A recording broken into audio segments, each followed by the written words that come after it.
Fans de l'horreur, bonsoir et bienvenue dans cette nouvelle vidéo où je vais vous parler de l'intégralité de la saga Vendredi 13. On parle quand même d'une saga qui est légendaire dans le monde du cinéma d'horreur, surtout l'icône Jason Voorhees.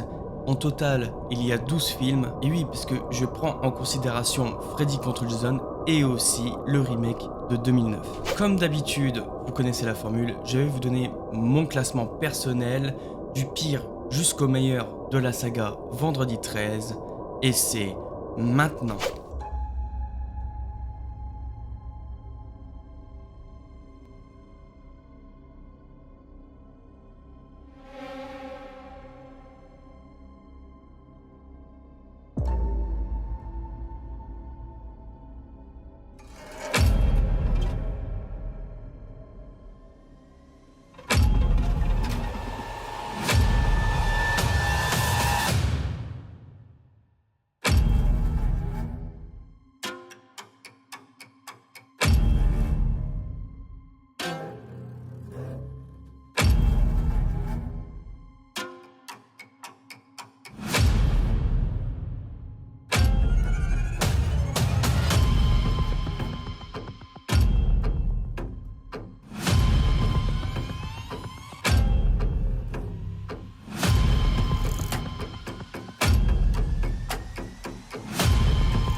Avant que le classement ne commence, eh bien vous savez la propagande, il faut appuyer sur le bouton s'abonner et d'activer la petite cloche pour ne rien louper de mes prochaines vidéos.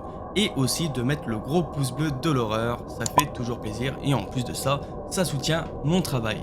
Allez, on commence avec la 12e place avec Jason va en enfer, Jason Goes to Hell, sorti en 1993. Bon, comment dire ça poliment? Jason va en enfer, c'est un peu comme si la saga avait pris un virage, mais dans le mur. Pour moi, c'est le pire film de la saga, vraiment. On commence avec le film avec une promesse. Un Jason bien badass qui revient pour tuer. Et bam, en 5 minutes, il se fait exploser par le FBI. Littéralement. C'est surprenant, mais ça part déjà dans de fausses pistes. Ensuite, le film part dans un délire de possession démoniaque. Jason n'est plus vraiment Jason. Il saute de corps en corps comme un mauvais épisode de X-Files. Les points positifs? Quelques meurtres bien gore, un rythme pas trop mou et surtout la scène post-générique culte où les griffes de Freddy attrapent le masque de Jason. C'est clairement le moment que tout le monde retient et aussi le Necronomicon Ex Mortis de la saga Evil Dead qui aurait pu être l'un des meilleurs crossovers qu'on attendait tous. Freddy contre Jason contre Ash. Mais pas du tout exploité. Dommage. La petite anecdote marrante, c'est que le réalisateur Adam Marcus avait à peine 23 ans quand il a bossé sur le film. Son idée de possession venait du fait qu'il n'aimait pas l'idée que Jason soit juste un gars qui marche et qui tue. Il voulait créer une mythologie plus fantastique, mais en vrai, niveau ambiance, slasher de camp, on est à des années-lumière des débuts. On dirait presque un spin-off maladroit. Résultat, ça reste un film curieux, mais pas ce que les fans voulaient. Ouais, clairement, moi je regarde ce film, il y a un dégoût mais vraiment atroce. Alors déjà, la qualité d'image est horrible, le son est horrible, on dirait que ça a été fait par un amateur. Mais c'est vrai que c'est vraiment l'un des films que j'ai le plus détesté dans toute sa réalisation, à part bien évidemment quand on voit le Necronomicon Ex Mortis et aussi les griffes de Freddy, on va dire, ouais, ça sauve un peu le film. En 11e position, je mets Jason X, sorti en 2001. Jason dans l'espace, rien que la phrase devrait nous donner une idée. Ouais, ils l'ont fait. Jason est cryogénisé, réveillé au 25e siècle. Et cette fois, il massacre son équipage dans un vaisseau spatial. Enlevé Crystal Lake, bonjour décors en métal et effets spéciaux qui ont déjà mal vieilli en 2021. C'est cheap, c'est kitsch, mais le film assume complètement ce côté nanar. On a quelques moments cultes, la scène de l'azote liquide, où Jason gèle une tête avant de l'éclater, ou encore l'holo-simulation avec les campeuses topless, clin d'œil hilarant à la partie 7, et puis bien évidemment Uber Jason. Grâce à des nanorobots, il se transforme en version cybernétique, blindé et plus proche qu'un Terminator que du Jason d'origine. Kyle Hodder, fidèle au poste, fait de son mieux dans ce décor improbable, mais les autres acteurs jouent comme un téléfilm de science-fiction de bas de gamme. Bref, ce n'est pas effrayant, ça a trahi l'ambiance de la saga, mais si on prend comme un plaisir coupable à regarder entre potes, c'est franchement fun. Ce qui est dingue, c'est que même si le film est bourré de dialogues absurdes et de scènes improbables, il a gagné en vrai statut de nanar culte avec le temps. Beaucoup de fans le regardent pour se marrer entre potes, plus que pour avoir peur. Est-ce mauvais ? Oui. Est-ce fun ? Parfois. Mais globalement, c'est une parodie involontaire de la saga, et ça casse totalement l'ambiance. Ça peut se regarder entre potes pour rire, mais pas pour trembler. Celui-là, je le déteste, mais je l'aime bien à la fois, parce que en vrai, ça propose quelque chose de nouveau. C'est le Jason qu'on voulait voir dans des délires vraiment très spéciaux, et voir le Uber Jason en action. Bon, c'est vrai qu'on le voit vraiment à la fin du film, on le voit pas beaucoup dans ce costume-là, mais en vrai de vrai, ça va, ça passe. Mais on va pas se cacher, pour ce classement, c'est l'un des pires de la saga. En 10e position, je mets le film Jason va à Manhattan, 1989, vendredi 13, partie 8. Un titre qui promet beaucoup, mais qui se trompe. Sur 1h40 de film, Jason passe plus d'1 heure sur un bateau. Les fameuses scènes à New York, elles durent à peine 15 minutes, et c'est surtout Times Square et quelques ruelles. Le problème, c'est que l'ambiance ville aurait pu être géniale, mais on reste coincé dans un huis clos marin avec des personnages clichés au possible. Jason n'est plus terrifiant, il erre, il tue mécaniquement, sans grande créativité. Reste quand même 2 moments marquants. Le combat de boxe sur un toit qui finit par une décapitation, et la scène où Jason retire son masque pour effrayer un voyou. Malheureusement, le visage démasqué de Jason est un gros point faible. L'effet spécial est raté, donnant plus envie de rire que de frissonner. Et puis la résolution dans les égouts avec l'acide toxique est franchement bâclée. Le vrai problème de cet épisode, c'est qu'ils vend un concept qui n'exploite jamais vraiment. Manhattan est censé être le décor principal, mais faute de budget, l'équipe n'a tourné qu'une poignée de scènes sur place. Le reste, filmé à Vancouver, résultat, on se sent un peu arnaqué. Ça reste un Jason un peu différent, avec quelques meurtres mémorables, mais c'est aussi un énorme rendez-vous manqué pour la saga. Visuellement, ça manque de style, et le scénario traîne en longueur. Au final, c'est plus un concept raté qu'un vrai changement rafraîchissant pour la saga. Mais globalement, ça reste un film où tu sens que l'idée était 1000 fois plus excitante que le résultat, et ça pique.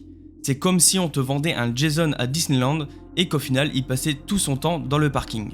En vrai, c'est le film qui m'a un peu le plus déçu de la saga, parce que en vrai, ça vendait du rêve par rapport à Times Square, New York en général, et c'est vrai que la plus grande partie du film, ça se passe sur un bateau, c'est pas ouf, mais en vrai, Kyle Hodder fait une prestation de malade en tant que Jason Voorhees dans cet épisode, et le voir marcher dans les ruelles de New York, même si c'est peu, ça fait toujours plaisir. En 9e position, je mets le film Vendredi 13, partie 5, Une nouvelle terreur, sorti en 1985. Celui-là, il a un gros problème dès le départ. Ce n'est pas Jason. On reprend l'histoire après les événements du chapitre final. Tommy Jarvis, encore traumatisé par sa rencontre avec Jason, est envoyé dans un centre de réinsertion. Rapidement, les meurtres recommencent, sauf que, twist final, le tueur n'est pas Jason, mais un simple imitateur. Et en plus, pas un imitateur mémorable, juste un gars qui a décidé de mettre un masque de hockey. Le film en lui-même n'est pas complètement raté. Il y a un rythme correct, un body count élevé et pas mal de gore pour l'époque. On retrouve même une ambiance slasher assez proche des premiers volets, avec des victimes caricaturales mais amusantes à suivre. Le problème, c'est que le spectateur attend Jason Voorhees, pas un faux Jason. Ce twist, qui voulait surprendre, a surtout frustré les fans, d'autant que l'identité du tueur n'est pas vraiment bien amenée. On le voit presque pas avant la révélation, ce qui donne l'impression d'une solution tirée par les cheveux. Cela dit, il faut reconnaître quelques points marquants. Tommy Jarvis reste un personnage intéressant, plus sombre et perturbé. Et certaines morts sont bien inventives, comme le coup du gourdin clouté ou alors la chute dans les clous. Mais dans l'histoire de la saga, le film reste souvent cité comme celui où Jason n'est pas là. Un peu comme un épisode filler d'une série ou alors comme le fameux Halloween 3. Et c'est clairement ce qu'il vaut sa mauvaise réputation. Petite anecdote, le réalisateur Danny Steinman venait du cinéma d'exploitation érotique. Et ça se ressent énormément. Entre les scènes de nudité très gratuites et le montage parfois douteux, on sent bien que l'objectif était de surfer sur l'excès. Résultat, même la censure américaine a charcuté le film, supprimant plein de plans gore. Il aurait pu être un bon slasher, si ce n'était pas un vendredi 13. J'ai toujours ce sentiment de tromperie à cause du faux Jason. Je le respecte plus qu'avant, mais je ne l'aimerai jamais autant que les vrais volets avec Voorhees. Alors c'est vrai que quand j'ai regardé ce 5e volet, j'étais vraiment... la première fois, hein, parce que là j'ai revu le film, tout ça pour cette vidéo, mais la première fois que je l'avais vu, je m'attendais au vrai Jason, comment il a ressuscité après le chapitre final, mais cette réponse mais nulle, que ça soit un imitateur, en vrai, ça a cassé un peu le mythe de Jason Voorhees. En 8e position, je mets le film Vendredi 13, partie 7, Un nouveau défi, sorti en 1988.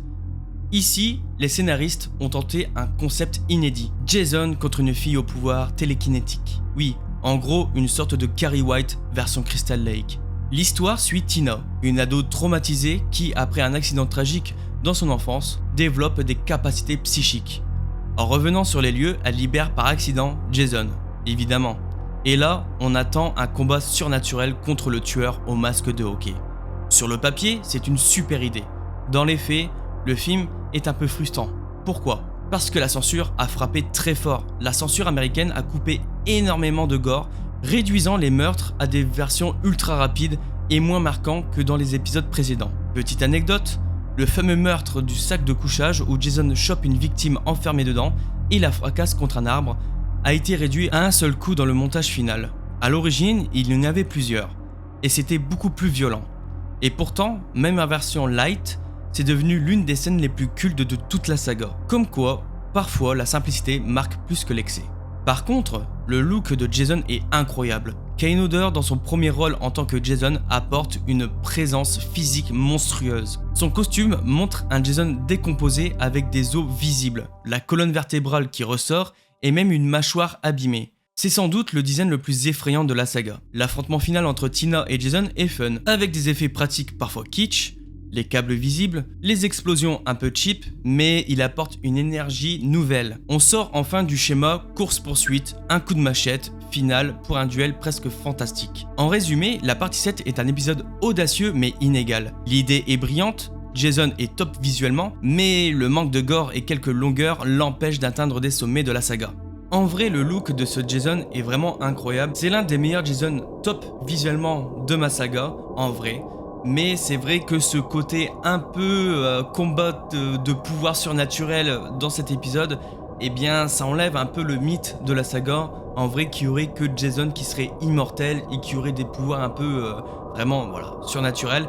Mais bon, après c'est vraiment intéressant sur le papier qu'il y a un duel différent par rapport aux autres épisodes de la saga, à savoir Jason qui tue tout le monde et à la fin une Final Girl qui arrive à s'échapper, balati, balata, patati. Voilà, vous connaissez l'histoire. En 7ème position, je mets le film Vendredi 13 Remake, sorti en 2009.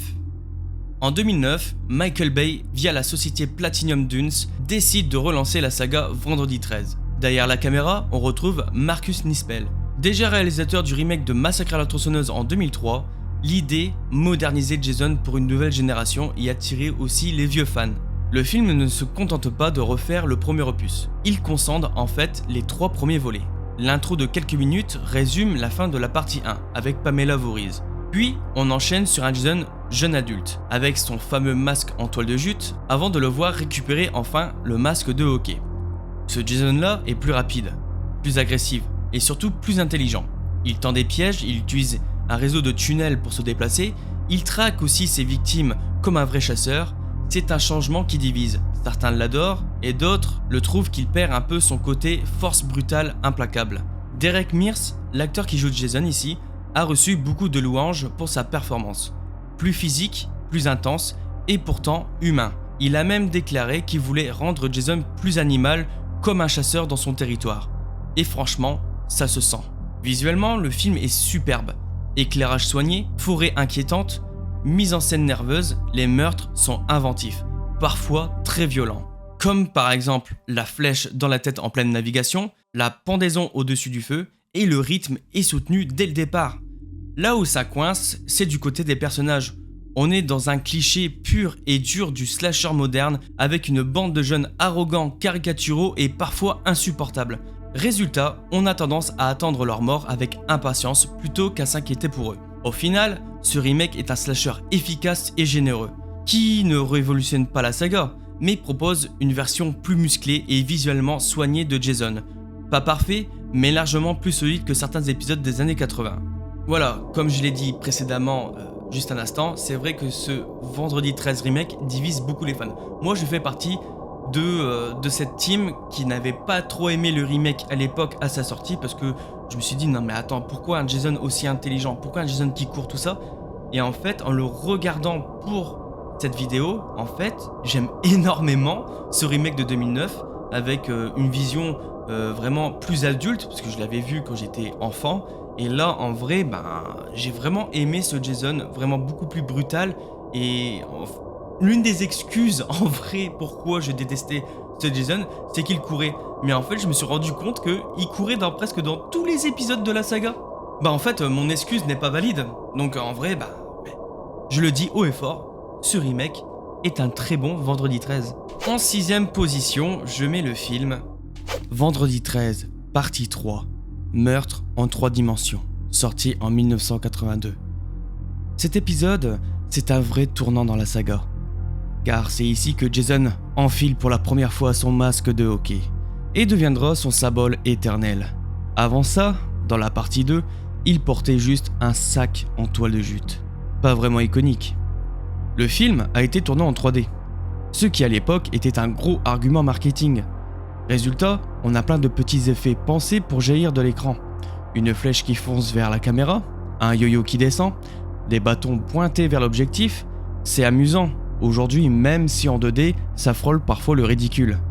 Le tournage a été particulièrement compliqué, notamment à cause de la 3D, qui demandait beaucoup de réglages techniques, et l'acteur Richard Brooker, premier à porter le masque, a eu beaucoup de mal à s'habituer à la chaleur et au manque de visibilité. Malgré ça, il a marqué l'histoire. L'histoire reste fidèle à la formule. Un groupe de jeunes vient passer quelques jours près de Crystal Lake et Jason s'invite à la fête avec sa machette. Mais il y a un soin particulier dans la mise en scène des meurtres, avec beaucoup de meurtres devenus cultes, comme la flèche dans l'œil ou la machette plantée directement dans le crâne. L'héroïne, Chris, a un passif intrigant avec Jason, qui apporte une petite dimension supplémentaire au récit. Puis la dernière demi-heure est vraiment intense, avec un Jason plus brutal que jamais, et un final tendu qui a marqué les fans. Ce n'est pas le plus gore de la saga, ni le plus rythmé, mais la partie 3 a un atout important pour l'icône Jason, et un épisode qui pose définitivement l'esthétique que tout le monde associe aujourd'hui à Vendredi 13.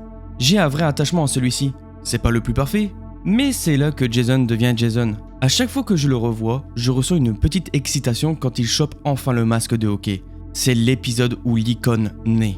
Après voilà, la partie 3, je l'ai mis vraiment haut dans le classement, c'est juste parce que c'est la première fois que Jason met son masque de hockey et qui est devenu l'icône qu'on connaît aujourd'hui. Mais c'est vrai que dans sa globalité, le film n'est pas foufou et c'est vrai qu'il tire un peu en longueur, mais bon, on va pas s'en plaindre, c'est là quand même que le fameux épisode où que Jason enfile enfin son masque de hockey pour la toute première fois. Et en 5ème position, je mets le film Vendredi 13, partie 4, chapitre final, sorti en 1984. Avec un titre pareil, on pourrait croire que la saga se terminait ici, mais on sait tous que c'est loin d'être le cas. Pourtant, cet épisode donne vraiment l'impression d'être une conclusion parfaite pour l'époque. Premier gros atout, le retour de Tom Savini aux effets spéciaux, l'homme qui avait déjà signé les maquillages sanglants du premier film, et ça se sent. Les meurtres sont plus inventifs, plus bruts et parfaitement exécutés pour l'époque. On suit cette fois-ci Tommy Jarvis, un jeune passionné de maquillage et d'effets spéciaux. Clin d'œil direct à Savini, joué par Corey Feldman. C'est un personnage plus malin et plus débrouillard que la plupart des ados habituels, et il deviendra d'ailleurs l'un des rares survivants récurrents de la saga. Ted White, l'acteur qui joue Jason, détestait le tournage. Il trouvait que les jeunes acteurs étaient insupportables et il voulait carrément quitter le film. Pourtant, sa performance est l'une des plus terrifiantes. Son Jason est violent, implacable, sans pitié, et ça contribue beaucoup à l'efficacité du film. Jason est ici encore totalement humain, ce qui donne aux affrontements une dimension plus viscérale. Pas encore de tueur zombie invincible, juste un colosse masqué, rapide et terrifiant. La mise en scène insiste sur son côté implacable, mais sans tomber dans le surnaturel. Le final est intense et mémorable. Tommy utilise la stratégie psychologique pour déstabiliser Jason, avant de lui asséner le coup fatal dans une scène qui a marqué les fans. Grâce à son rythme soutenu, à ses meurtres marquants et une vraie tension, chapitre final est considéré par beaucoup comme l'un des meilleurs épisodes classiques de la saga. Et honnêtement, il aurait pu servir de conclusion parfaite. Je l'adore. Jason encore humain, un rythme qui ne faiblit pas, et ce final avec Tommy Jarvis, c'est du grand slasher. Honnêtement, si la saga s'arrêtait ici, ça aurait été une belle conclusion. Et voilà, pour cette 5e place, j'ai bien mis le chapitre final parce que pour moi, c'est l'un des plus marquants de la saga. C'est dans cet épisode où vraiment Jason meurt vraiment, et bien sûr, il va revivre dans un épisode prochain, mais c'est vrai que c'est vraiment un duel vraiment parfait entre Jason et Tommy Jarvis. Pour moi, c'est celui qui est le plus divertissant. C'est vrai, avec ces ados gogoles, on a l'habitude avec le restant de la saga. Mais pour moi, c'est l'un des meilleurs Jason de cette saga. En 4e position, je mets le film Vendredi 13, sorti en 1980. C'est ici que tout commence. Pas encore de Jason tueur en masque de hockey, mais déjà l'ambiance qui fera légende. L'histoire est simple, un camp de vacances rouvre ses portes des années après un drame. La noyade d'un jeune petit garçon nommé Jason Voorhees. Rapidement, les animateurs se font assassiner un par un tueur mystérieux. Ce qui rend ce premier film particulier, c'est que le spectateur croit tout le long qu'il s'agit de Jason, alors qu'en réalité, le coupable, c'est sa mère, Pamela Voorhees, interprétée par Betsy Palmer, une mère vengeresse, persuadée que les moniteurs étaient responsables de la mort de son fils. La mise en scène de Sean Cunningham est efficace, avec une caméra subjective qui nous met dans la peau du tueur, renforçant le suspense, et surtout la musique de Harry Manfredini, le fameux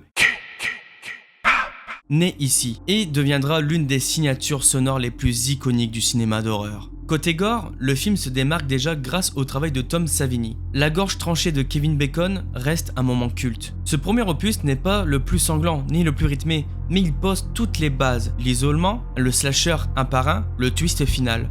Et cette dernière image de Jason sortant du lac qui a traumatisé plus d'un spectateur, même si ce n'était qu'un rêve. Petite anecdote amusante, Betsy Palmer, l'actrice qui joue Pamela Voorhees, avait accepté le rôle uniquement pour payer une nouvelle voiture. Elle trouvait le scénario ridicule et pensait que personne ne verrait ce film. Résultat, elle est devenue une figure culte du cinéma d'horreur malgré elle. Alors, je respecte énormément ce film, c'est vrai que je l'ai placé très haut dans le classement, donc il est en 4e position, et c'est vrai que Pamela Voorhees fait tout le travail du film, la scène légendaire de la fin où vraiment qu'elle pète les plombs, et on ressent vraiment la psychologie de la mère, et cette fameuse scène où qu'on voit Jason sortir du lac, et c'est là que ça pose les bases de la saga Vendredi 13, et c'est vrai qu'avec la partie 2, c'est là qu'on voit la première fois Jason Voorhees. En 3e position, je mets le film Vendredi 13, partie 2, Le tueur du vendredi, sorti en 1981. Après le twist final du premier film, on aurait pu penser que la saga s'arrêtait là. Mais en 1981, Jason Voorhees prend officiellement la relève de sa mère et devient le tueur principal. Sauf qu'ici, pas encore de masque de hockey. Jason porte un sac en toile de jute sur la tête, avec un seul trou pour l'œil. C'est simple, mais ça lui donne un aspect plus brut et plus terrifiant, presque campagnard tordu à la Massacre à la tronçonneuse. L'histoire reste fidèle à la formule.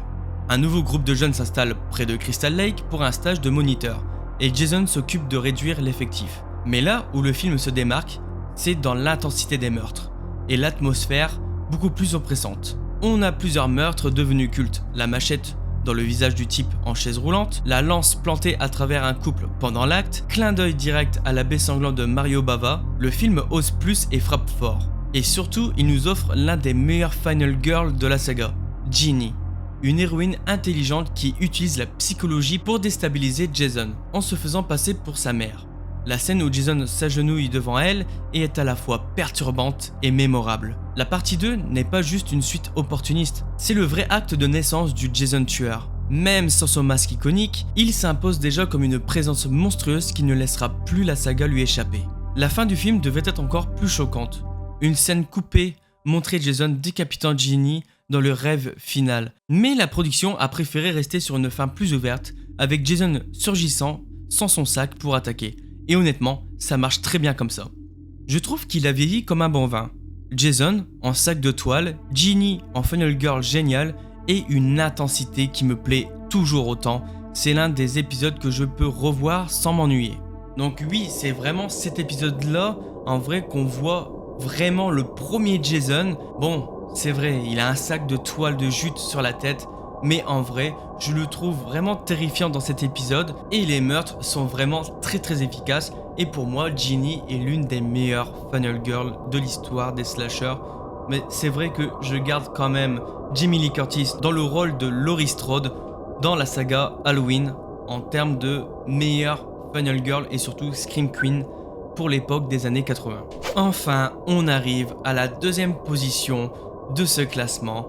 Eh bien, je mets Freddy contre Jason, sorti en 2003. C'est le combat de titans que les fans attendaient depuis plus de 10 ans. Après le clin d'œil final de Jason va en enfer, les négociations entre New Line Cinema, détenteur des droits des deux franchises, traînaient. Jusqu'à ce que finalement, en 2003, le film voit enfin le jour. Le pitch est simple et malin. Freddy Krueger a perdu son pouvoir parce que plus personne ne se souvient de lui. Pour revenir, il manipule Jason en se faisant passer pour sa mère et l'envoie tuer des ados à Elm Street, afin que la peur renaisse. Sauf que Jason n'a pas vraiment envie de s'arrêter et les deux finissent par s'affronter. Visuellement, le film alterne entre l'univers sombre et délirant des rêves de Freddy et le slasher sanglant type de Jason. Les meurtres sont généreux, parfois drôles, parfois brutaux, et le rythme ne faiblit pas. Le vrai plaisir vient évidemment des deux combats principaux. L'un dans le monde des rêves avec Freddy, qui joue la carte du sadisme, et l'autre dans le monde réel où Jason peut enfin riposter physiquement. C'est violent, spectaculaire et surtout fun à regarder. Bien sûr, le scénario est un peu bancal, avec des personnages humains assez oubliables, mais ce n'est pas vraiment pour eux qu'on regarde. Ici, tout est centré sur le fanservice, et à ce niveau-là, la promesse est tenue. À la fin, il n'y a pas vraiment de gagnant clair, ce qui a frustré certains. Mais ça évite de froisser les deux camps. Freddy contre Jason est un pur plaisir coupable, généreux en action et en gore, et un crossover qui, même imparfait, reste l'un des plus fun du cinéma d'horreur. Pour jouer Jason, c'est Ken Kirzinger qui a été choisi, et non Kane Hodder, qui avait pourtant incarné Jason pendant au moins 4 films et les fans l'adoraient. Ça a créé pas mal de polémiques à l'écran, mais Kirzinger a quand même offert un Jason massif et impressionnant, même si beaucoup regrettent toujours Hodder. C'est un plaisir coupable total, je sais que le scénario est bancal, mais voir ces deux monstres s'affronter, c'est jouissif. À chaque fois, je redeviens gamin en le regardant.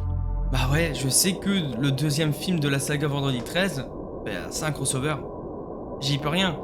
Les deux plus grandes figures du cinéma d'horreur, bon, c'est vrai que pour moi c'est Michael Myers en premier, mais en vrai, c'est l'un des films qu'on attendait le plus à l'époque, et c'est vrai que quand on allait en vidéoclub, quand on voyait ça sur une VHS ou alors une pochette de DVD, quand on voyait Freddy contre Jason, ça nous vendait du rêve, et c'est vrai que le film, dans sa promesse, il les a tenus, et pour moi c'est l'un des films de la saga, même avec celui de Freddy, que je ferai plus tard, c'est un film que j'adore regarder et regarder encore et encore parce que c'est très jouissif. Et voilà, on arrive à la première position. Bon, je pense que vous n'êtes pas surpris de la première position, mais je vous le dis quand même, c'est Vendredi 13, partie 6. Jason le mort-vivant, sorti en 1986. Après la parenthèse de la partie 5 où Jason n'était même pas là, les producteurs ont compris qu'il fallait ramener le vrai, le seul, l'unique. Et ils ne se sont pas contentés d'un simple retour, ils ont transformé Jason en une machine à tuer surnaturelle. L'histoire commence avec Tommy Jarvis, décidé à s'assurer que Jason reste bien mort. Il déterre son corps et dans un pur moment de maladresse scénaristique géniale, le ressuscite accidentellement grâce à un éclair. Résultat, Jason revient d'entre les morts, façon Frankenstein, désormais invincible et inarrêtable. Ce qui distingue cet opus, c'est son ton. Une dose d'humour noir et de second degré, qui n'existait pas vraiment avant. On sent que le film se moque gentiment des codes des slashers, tout en les utilisant à fond.